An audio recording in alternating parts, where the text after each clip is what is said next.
I'm sure you've heard that options are too risky, or options are too difficult to learn. There are many myths and misconceptions that revolve around options that are not true. First off, it is possible for a normal person to learn and trade options effectively.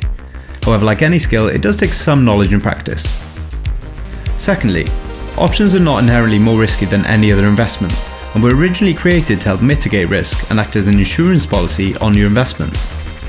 Of course, there are risks with any financial instrument, but we are in control of our risk and reward. So, what are options? An option is a contract you can purchase that gives you the right to buy or sell a stock at an agreed upon price on or before a particular date. You can also be the one to sell the options contract, which means you'll be selling the right to someone and collecting a premium for it. Options are a part of the larger derivative segment of investments. Derivatives are a group of investments that derive their value from an underlying asset. That asset could be Bitcoin, Ethereum, or stocks. Essentially, an option is a security sold from one investor to another that represents an agreement between the two parties. The buyer of the option pays a premium to the seller of the options contract, and in exchange for this payment, the buyer is given the right, or the option, to buy or sell a specified investment, such as Bitcoin, to the other party at a predetermined price at some point in the future. To clarify, the options writer, or the one selling the options contract, promises to the buyer that as long as the contract is valid, they will sell or buy the underlying asset at the agreed upon price, no matter the value of the asset at the date of expiration. This might be a bit confusing if you're new to options, but hang in there. Before we get in depth on trading strategies and technical details, let's go over the terms you'll need to understand when learning about options.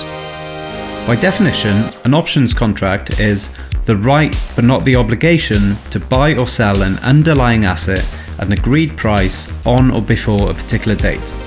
So with options contracts, you either have the right to buy or the right to sell the underlying asset. If you want the right to buy Bitcoin in the future, you want to buy a call option. Call options give the option holder the right, but not the obligation, to buy an asset at an agreed upon price on or before a particular date. While if you want the right to sell Bitcoin, you buy a put option. Put options give the option holder the right, but not the obligation, to sell at an agreed upon price on or before a particular date. Remember, the reason it's called an option is because you have the option to buy or sell, but are not obligated to do so.